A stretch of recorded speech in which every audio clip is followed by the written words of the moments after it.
원자력 안전과 미래 이정윤 대표님 모시고 강연 오늘 길거리 강연 시작하겠습니다. 감사합니다. 네, 안녕하세요. 아이고. 예, 방금 과분하게 소개받은 원자력 안전과 미래 이정윤입니다. 많이 낯익은 얼굴들이 계시네요. 반갑습니다. 저 방금 대전에서 올라왔고요. 예, 뭐 비도 오고 막 그러다 보니까 차도 아슬아슬하게 막 놓칠 뻔하고 이렇게 어떻게 해서 그냥 잘 올라왔고, 아유 오늘 일기도 나쁜데 참 고생 많으십니다.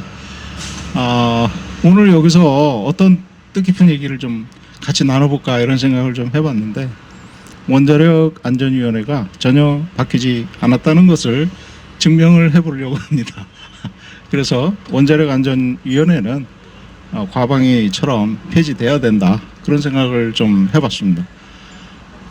저 방송위원회, 참 과방위가 없어지면 안 되죠. 그러면 없애야 될 조직이 없어지는. 그래서 사실 언제로 돌아가면 2015년 2월 그때 저도 몸으로 그냥 어떻게 해서 나와서 월성 1호기 수명 연장 문제 있다라고 얘기를 했었는데, 그때가 이제 굉장히 많은 시민들의 관심과 결집이 좀 많이 됐었던 것 같아요. 그래가지고 그때 월성 1호기가 최신 기준을 적용하지 않았는데 10년이 지난 지금 똑같은 얘기가 나오고 있죠. 10년이 지난 지금 똑같은 얘기가 나오고 있습니다. 원자력 안전위원회가 도대체 뭐 하는 데냐. 월성 1호기 수명 연장 때 최신 기준 적용 안 한 것을 인정도 안 합니다, 지금. 그리고 시민사회가 그걸 소송을 걸어가지고 1심에서 패했죠, 행정소송에서. 그때 문제가 없었다라고 전체 조직을 동원해서 항변하고 법원에서 나가가지고 적극적으로 변론을 합니다. 돈도 엄청나게 써가지고 굉장히 유력한 변호사의 도움을 받아서 그렇게 추진을 합니다. 그러면 시민사회는 무슨 돈이 있어서 변호사를 구하고 원자력계의 전체가 다 기술자들이 다 동원이 돼가지고 이거 문제 없다라고 그냥 계속 그러는 거예요. 문제가 없는 걸 있는 걸 없다고 그러려니까 로직도 굉장히 많이 필요하고, 그로 인해서 에너지도 엄청 많이 사용되고 궁색한 논리까지도 주장을 하게 됩니다. 결국은 법정에서 패소했지만 김현장까지 동원해가지고 다시 2심을 준비하겠다 이런 얘기까지 나오고, 그거를 어떻게 방치를 했냐는 거죠, 문재인 정부에서. 나는 이해를 할 수가 없어요. 네? 그래서 원자력 안전위원회가 독립기관이라고 하는 그거를 이용해서 자기네들 스스로가 논리와 자생 그걸 이제 구축을 해 나갔는데, 그렇게 인해서 이 사람들이 결국은 정치권하고 결탁을 했죠. 정치권하고. 누굽니까? 윤석열이에요. 네? 그래가지고 탈원전이라는 프레임으로 가둬가지고 정치적으로 이거를 타도를 해야 된다, 그렇게 하면서 원자력계의 모든 홍보비를 거기에 다 퍼붓어요. 그러니까 언론들이란 게 뭡니까? 광고비 오는 데에 말을 듣게 돼 있어요. 지금도 그렇습니다. 그래서 그 당시에 모든 홍보비를 다 동원해가지고 탈원전은 잘못된 거야, 탈원전을 얘기를 꺼내면 바보 취급을 하듯이 완전히 그냥 도리를 해버리는 거예요. 근데 그거를 속수무 채우러 가만히 당한 거예요. 에? 그거 원자력이 과연 안전하냐? 안전하지 않으면 원안위가 필요한 거고, 안전한데 왜 원안위가 필요하냐고. 원안위가 스스로 자기의 존립 논리를 모순을 주장하는 거예요. 안전하지 않기 때문에 원안위가 있는데, 안전하다는 것을 주장하는 입장에 서 있다. 그러면 원안위는 뭐냐? 과기부에 있던 다들 아시지만 과기부에 있던 진흥위원회 진흥위원회를 과기부가 관장하잖아요. 주관하고 거기에 있던 사람들이 넘어와가지고 원자력은 우리의 미래 산업이다 이렇게 이제 계속 주장을 하면서 안전위원회가 그거를 서포트하는 기능을 가져가야 된다 이런 생각을 하는 거죠. 그러면 안전을 누가 봐주냐? 결국은 시민이 봐줘야 되는, 시민이 이제 스스로가 나는 저거 괜찮나? 가만히 보니까 앞뒤가 안 맞잖아요. 그러니까 스스로가 이제 문제 제기를 하게 되고 그 문제 제기를 하게 되면서 그 과정에서 상당히 많은 부정적인 그런 내용들을 접하게 되면서 이거는 문제가 너무 심각하구나 이런 생각을 하게 됩니다. 저도 마찬가지인데요. 그러다가 그때는 단순히 월석 1호기 최신 기술 기준을 적용하지 않았다. 왜 최신 기술 적용하지 않았냐? 제가 경남용기가 있으면 그 밑에 그 핵연료가 들락날락하게 되는 통로가 있어요. 통로가. 그럼 경남용기가 뚫려 있는 거잖아요. 물 속에 있어서 그렇지. 예? 근데 체르노빌 사건이 터졌잖아요. 그래 86년도에 체르노빌 사건 터지고 월성 2, 3, 4, 5기 프로젝트에 제가 들어갔었어요. 캐나다에서 설계를 하는데 프로젝트 번호가 있는데 그게 86이에요. 8602가 2호기 프로젝트 문서예요. 문서 번호. 그 다음에 8603이 3호기 프로젝트 넘버예요. 그러니까 다큐멘트에 도면이다 뭐 문서다 이런 거에 앞에 8602 이렇게 나가면 2호기 문서고 8603, 4 이렇게 나가는 겁니다. 86년에 체르노빌 터졌고 그러면 그게 경남용기가 없었기 때문에 그런 사건이 났다. 그래서 BWR의 가장 큰 문제고 러시아의 BBR의 가장 큰 문제가 그거다. 그래서 경남용기를 강력하게 요건을 제시하게 된 게 체르노빌 사건인데 중수로에서 가만히 보니까 밑에 구멍이 나 있잖아요. 그래서 최신 기술 기준이라고 R7을 정합니다. 그 당시에는 제가 있을 때는 C7이었어요. 컨설테티브. 그러니까 예 고맙습니다. 그 컨설테티브라고 산업계의 얘기를 들어서 최종적으로 규제 항목으로 R7으로 갑니다. 레귤레토리 다큐멘트. 그때 제가 그 개념 설계에 참여를 했었기 때문에 경남용기가 이래서 이게 새어나갈 수가 있는 거고 그래서 문짝을 달았구나, 수문을 달았구나 이걸 알고 있었어요. 근데 1호기가 수명 연장 심사 보고서가 그 당시에는 공개됐잖아요. 6개월 정도 전에 공개를 해서 시민의 의견을 들어라 했는데 딱 보니까 R7이라는 얘기 하나도 없는 거예요. 최신 기술이면 그걸 적용해야 되잖아요. 그래서 야 이거 어떻게 되냐 하고 서민영 교수님한테 가서 얘기를 했어요. 그 당시에 연구소에 같이 있었기 때문에 안면이 있었어요. 그 얘기를 하고 나니까 이분이 야 이게 심각하네 그렇게 그러는 거예요. 그래가지고 이거 잘 됐다. 그럼 어떻게 했으면 좋겠냐? 이거를 어떻게든 얘기를 해야 되는데 그랬더니 호암간에 기자회견장을 만들어주겠다. 그래 와서 얘기해라. 그래서 그때 시작된 게 월성 1호기 수명 연장 문제를 지적하게 됐던 상황인데 그때나 지금이나 최신 기술 기준 문제가 똑같이 나와요. 이거는 이해할 수가 없는 거예요. 그럼 앞으로는 어떻게 되냐? 앞으로도 원자력 안전위원회는 최신 기술 기준 적용 안 합니다. 선택적으로 적용합니다. 이걸 어떻게 받아들일 거냐? 원안위를 없애야죠. 새로 만들어야죠. 그 방법밖에 없습니다. 그 직원들 다 교체해야 돼요. 그래서 윤석열하고 이렇게 붙어가지고 정권 교체 성공했잖아요. 그러니까 윤석열 나는 탈원전 세력을 척결하겠다 뭐 이렇게 나오고 그 유명한 얘기 있잖아요. 안전을 중시하는 관료적 사고 버려라. 안전을 중시하는 관료적 사고 버려라. 이걸 얘기하면서 수명 연장을 인수위 때 여기서 들어가가지고 검토를 한 거예요. 원안위가 수명 연장을 어떻게 해야 될 것인가. 이게 시행령을 교체해야 돼요. 시행령을. 그래가지고 원자력 안전법 시행령을 교체를 들어가는데 그 당시 어떻게 얘기를 했냐면 16개 원전을 수명 연장하는데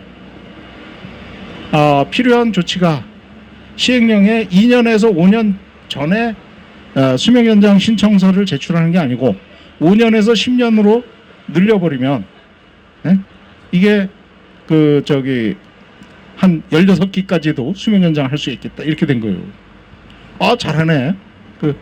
그랬더니 기대 효과가 어떠냐? 51조의 기대 효과가 있습니다. 이득이 있다. 편익 51조. 그 당시에 잘 아시겠지만 이인영 의원이 국감에서 이제 찝어냈어요. 전체가 결과적으로 4천억이에요. 이득이 4천억밖에 안 돼요. 그래 원안위가 그걸 인정을 했습니다. 아 계산 잘못됐다. 그런데 대통령한테 허위 보고한 거 아니에요. 아무도 안 다쳤습니다. 담당자 어떻게 누가 썼는지 그것도 다 쉬쉬. 원안위원장 그럼 자기가 책임져야 될 거 아니에요. 그냥 끝까지 임기 끝날 때까지 갔습니다. 자 이게 원안위의 독립성이냐? 이게 원안위의 독립성이냐? 저는 절대 아니라고 봅니다. 이건 원안위가 독립이 아니라 독립을 이용해서 자기네들 조직 이기주의와 자기네들의 조직 확장, 그다음에 예산 더 많이 가져오고 그게 전적으로 목적이 있다. 그러면 이 관점에서 원자력 안전위원회가 지금 심사하고 있죠. 지금 심사하고 있죠. 9명 있잖아요. 9명. 정부 조직법상 원안위가 위원이 9명이 있는데 그분들이 이제 위원장하고 같이 회의를 합니다. 근데 위원장이 상임위원이고 부위원장이라고 할 수 있는 사무처장이 겸직 상임위원이에요. 그러니까 여기도 비상임위원은 마찬가지예요. 네? 겸직이라고요.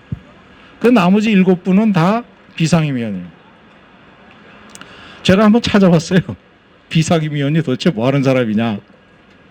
아무것도 안 해요. 아무런 책임도 없고 이 사람한테는 주어진 시간과 예산 그 다음에 권한 아무것도 없어요. 그냥 공무원 조직에서 비상임위원은요 그냥 위촉하는 거예요. 위촉. 네? 임명도 아니에요. 그렇게 비상임위원이 들어가서 그냥 거수기 하라는 얘기예요. 거수기. 이걸 그대로 놔두는 거는 우리 시민사회의 책임도 있다고 봅니다. 이거를 이렇게 하면 안 돼. 우리나라만 이렇게 해요. 미국, 일본, 독일, 프랑스 어디를 가도 다 상임위원으로 책임지고 각 분야별로 최소 5명 이상이 책임을 집니다. 그런데 이 원안위가 숨었어요. 어딜 숨었냐? 과방위에 숨었어요. 과방위에서 다 방송 쪽을 보느라고 국회의원들이 원자력 안전은 관심도 없어요. 그래서 오늘 이 자리에서 모여서 강하게 어필하고 문제 제기를 하는 이런 우리 시민사회 역할이 굉장히 중요해졌다. 특히 이재명 대통령은 자기 스스로도 싸움을 붙인다고 그러잖아요. 좀 우리가 기울어진 운동장에서 싸우는 거지만 어쨌든 우리는 돈이 없으니까 떳떳한 거예요. 근데 너희들은 돈 가지고 장난하냐 이렇게 되는 거죠. 수명 연장과 관련해서 고리 2호기에 대해서 간단히 좀 말씀을 드리자면 그것 때문에 막판에 이제 성명서에 들어가느라고 막 이렇게 되는데 설명이 충분히 안 돼서 그런 것 같아요. 원자력 법에 보면 방사선 환경 영향 평가만 고려하게 돼 있습니다. 근데 일반 환경 영향 평가 그거는 빠져 있어요. 그거는 어떻게 들어갔냐? 93년도에 환경영향법이 발효가 돼가지고 1월 1일부터 94년 1월 1일부터 이제 발효가 됐는데 그 환경영향평가법이 온배수라든가 주민 파퓰레이션 이제 인구 분포라든가 그 다음에 집중호우라든가 여러 가지 지진 이런 것들 다 검토하게 돼 있어요. 부지에 관한 모든 거를 사실상 다 본다 이렇게 보면 돼요. 발전소 들어섬으로써 주변에 어떤 영향을 주느냐 방사선만 빼고. 그럼 방사선만 고려하는 게 방사선 환경영향평가예요. 그럼 미국에서는 어떻게 하느냐? 수면연장 할 때 방사선 환경영향평가가 심사의 기준이 되기는 합니다. 그런데 방사선 환경영향평가는 환경영향평가의 한 부분이에요. 우리나라는 환경영향평가만 보는데 그게 다인 줄 알고 그러는데 환경영향평가의 한 파트라는 거죠. 예?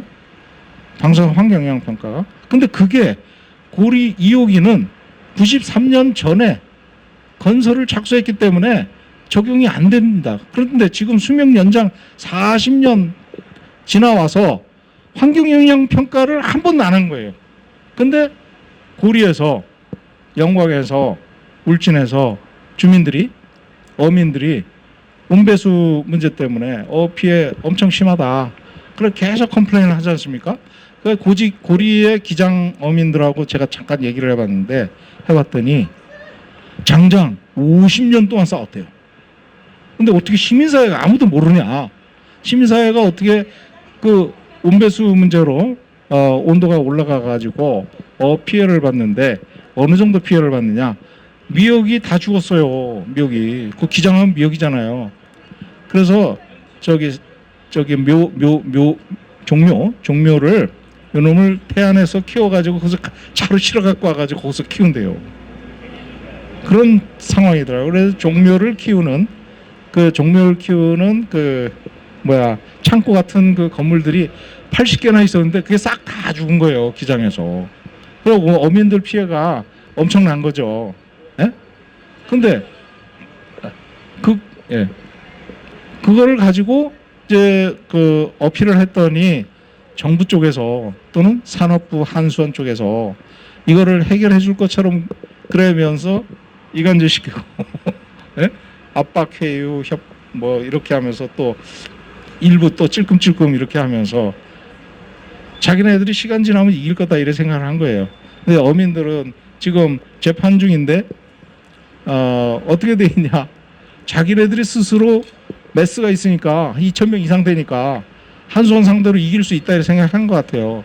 그래가지고 자기네들 이래 싸우다가 지금 이제 보니까 한수원이 저기 월성 이주 요구 주민들을 하고 똑같아요. 이분들 돌아가실 때만 기다리는 거예요. 그 재판에 올려놨는데 김앤장이 들어와가지고 재판을 계속 지연시키고 있어요. 계속 지연시키고 있어요.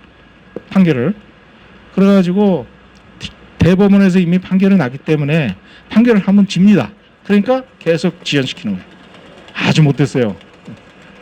그래가지고 이거를 그러면 어떻게 가야 될 것이냐. 그래서 고리 2, 3, 4호기 다 환경영향평가를 안 했잖아요. 그럼 이거 해야 되는 거죠. 근데 법적으로 수명 연장에는 이 안건이 안 들어가요. 그래서 법적인 하자가 있는 거죠. 그거는 원안이 사정이고 시민사회는 해라 이거죠. 해라. 할 수가 있는 겁니다. 그래서 다음번에는 총리실 앞에서 해버려요. 총리실 앞에서. 총리가 주관을 하잖아요. 그죠? 원안이 환경부 조정을 하는 입장이기 때문에 그런 거를 해서 그러니까 결국은 그런 것도 안 한 고리 2호기 수명 연장 심사 자체가 중단이 돼야 되는 거죠. 그래서 또 중대사고 영향평가 요리 빼고 저리 빼고 저리 빼고 요리 빼고 이렇게 해가지고 원자력계에서 한수원이 거의 마피아의 탑이잖아요. 얘네들이 요구하는 거는 딴 거 없어요. 기술자들한테 요구해. 저도 여러 번 들었습니다. 뭘 들었냐? 고리 2호기에 어떤 요건이 갑자기 중간에 들어와가지고 헬바락 하이 에너지 라인 브레이크 어널시스라고 하는 평가가 있어요. 고압 배관에 대해서 이게 파괴가 일어났을 때 주변을 치니까 이걸 평가를 하게 돼 있어요. 그래서 저희들이 가서 설명을 한번 해줬는데 그거를 하는 얘기가 얼마에 해줄 수 있냐 이제 그렇게 물어보면서 뭐 싸게 해줄 수 있다 이렇게 그 당시에 사업할 때니까 그랬더니 하는 얘기가 이거는 결론이 있다. 뭐냐 이거 때문에 뭐 시설을 막 이걸 새로 하고 바꾸고 뭐 교체하고 이렇게 되면 용역 안 준다는 거예요. 문제가 없다는 결론이 나와야 일을 잘한다는 거예요. 그래 용역도 계속 준다. 그게 우리나라 원자력 산업계의 모든 안전성 평가의 핵심입니다. 지금 원안위가 평가하는 것도 하드웨어를 최소화하기 위한 모든 작업들이 다 거기에 초점이 돼 있어요. 자, 그러니까 요번에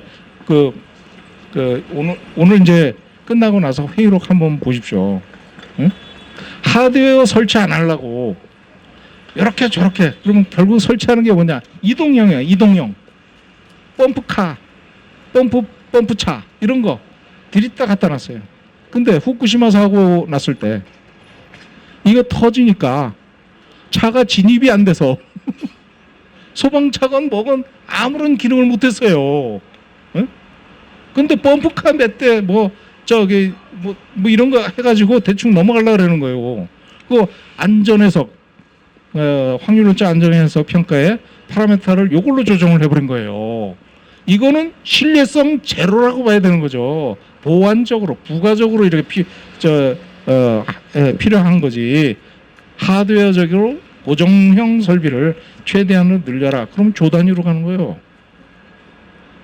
왜 그걸 안 하냐? 그러니까 전 세계에서 가장 싼 원전이 된 게 여기다. 그러니까 이거는 원안위는 없애야 된다. 새로 만들어야 된다. 감사합니다.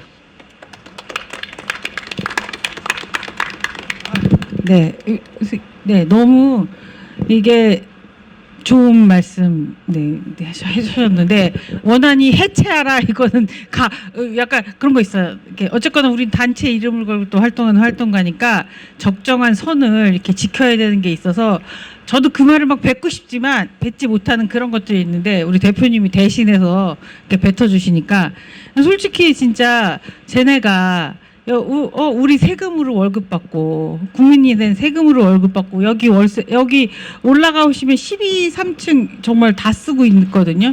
여기 월세를 얼마나 내겠냐고요. 다 국민 세금으로 움직이면서 고마운 줄도 모르고 국민 안전을 위협하는 그런 애들입니다. 네. 이어서 우리 이준택 교수님 모시고 이준택 교수님은 또 물리학자세요. 그래서 제가 이게 공학의 숫자들이 있어. 그냥 정말 무슨 뭐 예를 들면 뭐 100만 베크레 뭐 이런 식으로 하면 좋은데 그걸 또 이상하게 되게 줄여서 써요.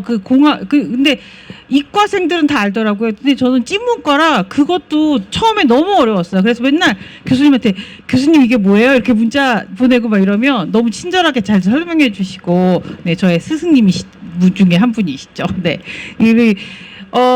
정말 늘 또 좋은 글 많이 써주셔서 도움이 많이 되고 있거든요. 우리 이준택 교수님 모시고 지금 이 고려원전 2호기 수명 연장 이 원자력계들 왜 이러나 우리 또 이런 말씀 들어보겠습니다. 네, 감사합니다. 건국대학교를 정년 퇴임한 이준택입니다. 전공은 물리학이었었고요.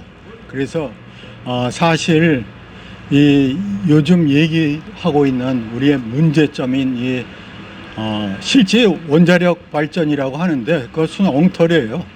제대로 얘기하면 원자가 아니라 원자 핵을 쪼개야 되는 것이고 원자 핵은 원자에 대해서 한 조분의 1 정도로 작은 겁니다.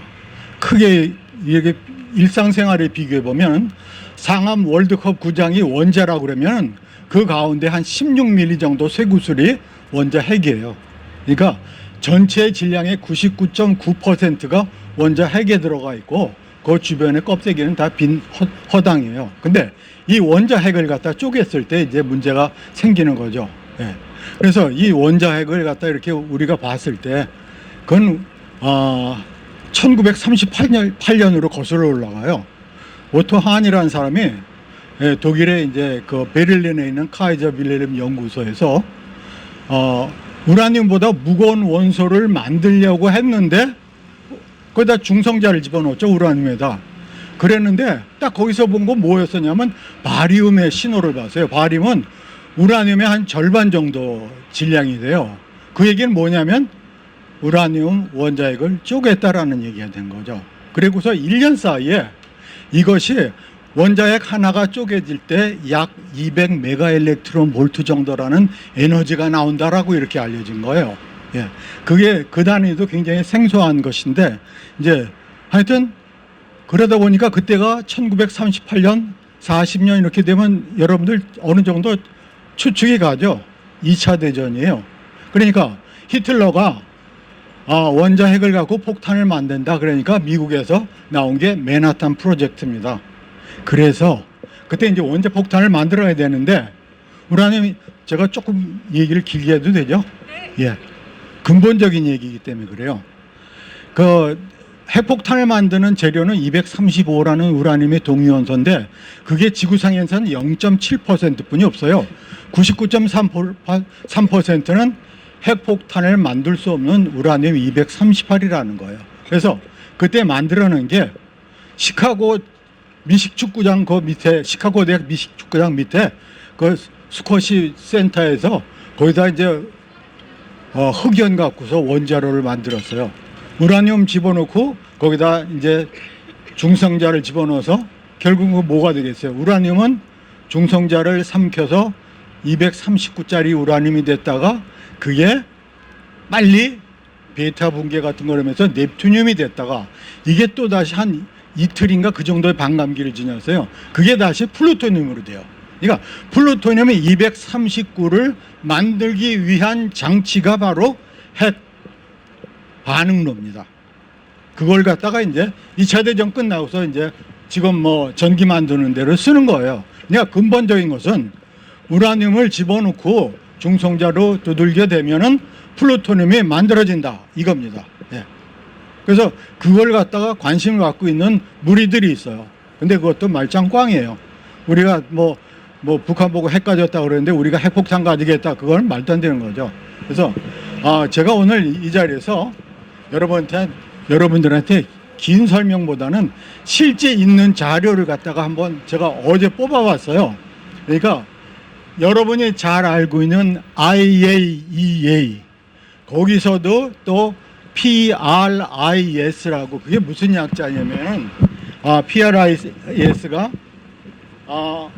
파워 리액터 인포메이션 시스템 그래갖고 전 세계에 있는 핵 발전소에 대한 정보가 다 나와 있어요. 그래서 거기서 보면 또 우리나라에 있는 핵 발전소가 있어요. 26기가 우리나라에 가동 중이고 2개는 연구 폐쇄가 됐고 2개는 또 건설 중입니다. 그래서 26기가 얼마큼 전력을 생산하냐면 25.6 기가와트 이 정도의 전력을 생산하는 거예요. 그랬을 때 그러면 우리나라의 26기 중에서 2기는 없어졌죠. 근데 그 다음에 것을 제가 한번 찾아봤었어요. 그랬더니 고리 2호기 42년 됐어요. 고리 3호기 40년 됐고 고리 4호기 이것도 곧 3개월만 있으면 40년이 됩니다. 40년이 됐다면 문 닫아야 되죠. 예. 이런 것들이 바로 이제 셧다운을 영구적으로 셧다운을 할 대상의 고리 2, 3, 4.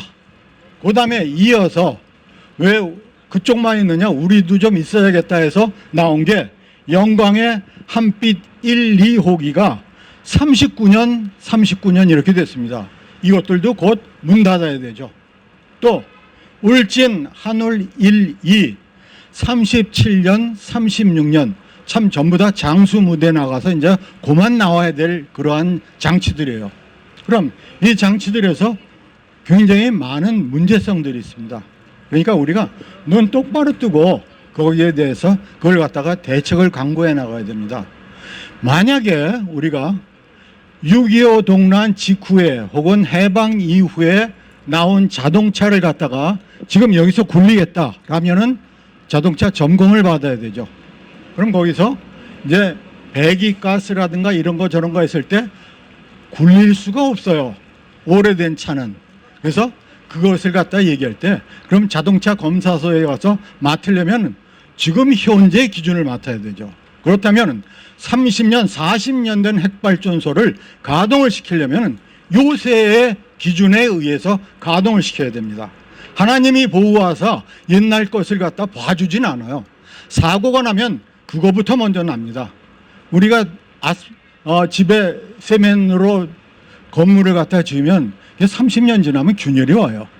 우리 집에 지붕을 갖다가 아스팔트 싱글로 했었는데 12년 지나간다니까 거기에 누수가 생겨요. 그것은 뭐냐면 원자력 발전소는 핵발전소는 거기에 어마어마한 에너지를 가진 입자들이 계속 움직이고 벽을 치고 용기를 치고 그러기 때문에 거기에 노화가 오는 거예요. 그러면 30년, 40년이면 당연히 문을 닫아야 돼요. 근데 꼼수를 피느라고 그 당시의 기준에 의해서 이게 적합하니까 굴릴 수 있다. 그럼 여기에 해방 이후에 자동차를 굴릴 수 있나 보라고 물어보세요. 아니죠. 요새의 그 검사 기준을 통과해야 돼요. 그런 것들이 우리가 생각해야 될 것들 중에 하나입니다. 그래서 하여튼 1938년에 원자핵 분열을 갖다 처음으로 했는데 그럼 이렇게 해서 에너지가 나온다는 것까지 됐고 그래서 핵폭탄을 만들었죠. 1945년 그때 이제 로스알라모에서 처음으로 한번 만들었어요. 그게 이제 플루토늄으로 만든 원자핵 폭탄이에요. 그 다음에 히로시마에 떨어진 것은 이제 우라늄 갖고 만든 폭탄이고 나가사키에 또 떨어진 게 이 플루토늄 폭탄이에요. 그래서 많은 나라들이 핵폭탄을 갖다가 관심을 있는 나라들은 플루토늄을 가지려고 하는 거죠. 네. 근데 이제 문제는 이렇게 됐을 때, 자, 그럼 왜 핵분열을 했었는데 뭐가 문제냐? 거기서 에너지 싸게 얻는데 40g 골프공 하나 정도면 100년 동안 에너지를 쓸 수 있다라고 얘기를 해요. 문제는 그렇게 해서 핵을 쪼갰을 때 생기는 방사능입니다. 방사능은 보통 우리가 어떤 경우를 생각할 수 있냐면 우라늄 원자핵을 보면은 한 2대 3의 비율로 중성자가 많아요. 근데 그 중성자가 우라늄에 비해서 2프로밀 정도 질량이 커요. 그러니까 질량이 크다는 것은 뭐냐면 여러분 아시죠? 아인슈타인에 뭐가 있어요? E는 mc제곱. 질량이 2프로밀 크기 때문에 중성자는 양성자보다 조금 에너지 상태가 높고 불안정해요. 그렇다면 이걸 쌓아놓은 거는 빨리 양성자로 바꿔야 되는 게 그게 베타 붕괴입니다. 그러니까 우라늄 원자핵을 쪼갰을 때 그 우라늄 원자핵에 2대 3의 비율로 중성자가 많은데 그걸 쪼갠 놈은 똑같이 이렇게 쪼개서요. 그럼 얘도 똑같이 2대 3으로 중성자가 많아요. 그러면 얘는 즉각적으로 2번, 3번, 4번에 걸쳐서 베타 붕괴를 하는데 이때 베타 붕괴할 때 나오는 에너지가 메가 일렉트론 볼트에 가까운 에너지예요. 그러니까 그걸 많이 피폭을 하게 되면 어떻게 됩니까? 즉사 내지는 방사능병 거기다가 이제 시름 앓다가 원인도 모르게 이제 죽어가는 수도 있죠. 네. 그래서 그 방사능에 대해서는 인류가 19세기에 발견을 했지만 아직도 거기에 대한 답이 없습니다. 그러니까 후쿠시마 거기서 이제 로봇을 이용해서 뭘 건져낸다. 로봇도 망가져요. 왜냐하면 그 핵발전소 내에 그쪽에 아직도 있는 방사능의 에너지가 워낙 높으니까 거기에 들어가는 전자기기는 망가지는 거죠. 가동을 못해요. 그렇기 때문에 그게 안 되는 거죠. 그래서 그러면 우리가 잘만 관리하면 된다. 잘만 관리하면 확률적으로 뭐가 사고가 나게 해서 100만 년 무슨 1000만 년 이렇게 얘기를 해요. 그래서 제가 한번 그 학생들하고 수업 시간에 썼던 걸 갖다가 한번 제가 살짝 한번 보겠어요. 우리가 이제 질량이 굉장히 커다란 원자핵 종들은 알파 붕괴도 해요. 알파 붕괴 뭐냐면 양성자 2개에다가 중성자 2개에서 이러한 헬륨의 원자핵을 알파 입자라고 그래요. 근데 이런 것들이 이렇게 나왔을 때 에너지가 한 3, 4 메가 일렉트론 볼트인데 이것이 원자핵에서부터 나오려면 그 장벽이 그 서너 배까지 높아요. 그래서 그걸 계산하면 알파 입자 하나가 우라늄에서 나올 확률이 이거 참 많습니다.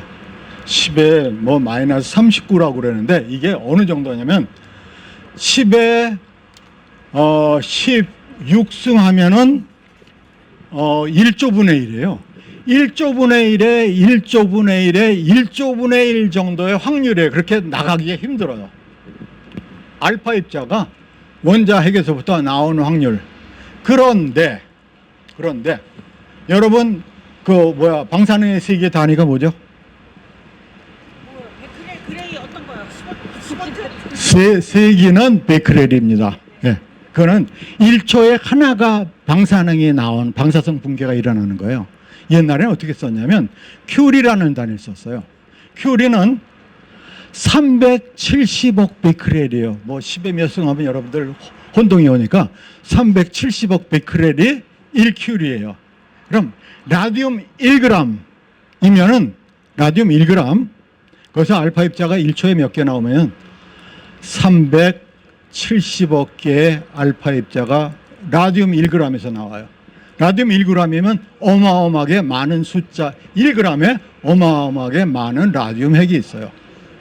그러니까 그러면 아니 1조 분의 1에 거기에 또 1조 분의 1에 1조 분의 1 이 정도의 확률인데 그런데 어떻게 돼요? 1g만 있으니까 370억 번이나 알파 붕괴가 나오는 거예요. 그런데 지금까지 그 안전하다는 핵발전소들이 40년대, 50년대부터 가동해서 지금까지 그 국제 이벤트 스케일이라고 해서 이네스라고 있어요. 그 스케일 7이 체르노빌과 후쿠시마예요. 4면은 굉장히 심각한 건데 4 이상 되는 게 40년대에서부터 오늘날까지 40여 회 이상이 있었어요. 그 안전한 핵발전소들의 사고가. 그러니까 말짱 꽝이에요. 거짓말이죠. 그렇게 거짓말을 잘 해댈 수가 없어요. 그러니까 그 사람들이 얘기하는 안전이라는, 그 사람들이 얘기하는 확률이라는 것은, 확률은 당신 그 확률 좋아하면 카지노 가서 확률 하시고, 우리는 아니다. 우리의 안전을 갖다가 도모하는 데 있어서 적어도 그러한 확률 숫자 노름은 하지 말아라. 그리고 또 아까 그랬잖아요. 핵발전 라디움 입자가 많으니까, 핵이 많으니까 결국은 1g만 갖고서 370억 베크렐의 방사능이 나오는데, 예. 그러면 우리나라 핵발전소들이 숫자가 많으면 또 같이 겹쳐져 있으면 확률적으로 핵 사고는 일어날 확률이 더 커집니다. 그러니까 우리가 그 사람들이 얘기하는 그러한 것에 절대 우린 그거는 그것일 뿐, 당신네들 노름할 때 쓰고 우리와는 별개다. 그것에 대해서 강력하게 우리가 주장을 할 수 있어야 돼요. 원자 핵을 쪼개면 거기서 부수적으로 나오는 것이 원하든 원하지도 않든 요새 말로 디폴트로 방사능이 나오게 되어 있습니다. 그러면 방사능을 나오지 않게 하려면 원자 핵을 쪼개지 말아야죠. 지금 최근에 중국에서 오늘 어떤 분이 쓴 그걸 봤는데,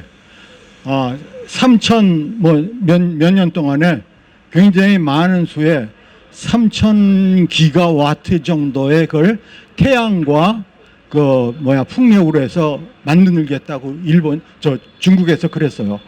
우리 26 기가와트죠. 그럼 거기에 대해서 100배 이상 그거죠. 그것도 있는데 왜 못하러 핵발전소를 갖다가 지어서, 핵발전소 그 사람 지으면 그게 자산해진 거거든요. 그러니까 그 사람들한테는 수지 맞는 거예요. 국민 혈세 갖다가 짓고 오랫동안 짓더라도 자기네 밥그릇 있고, 그 다음에 거기에 사고 날 거는 자기네도 모르고, 예. 그러니까 우리가 두 눈을 똑바로 뜨고, 예, 지켜봐야 됩니다. 그리고 소리를 내야 돼요. 소리를 내야 우리가 거기에 대해서 이것이 아니다라는 것을 우리가 소리를 내면서 또 옆에 사람들한테도 더 전파를 해서 전 국민이 큰 소리를 낼 수 있도록 해야 됩니다. 감사합니다.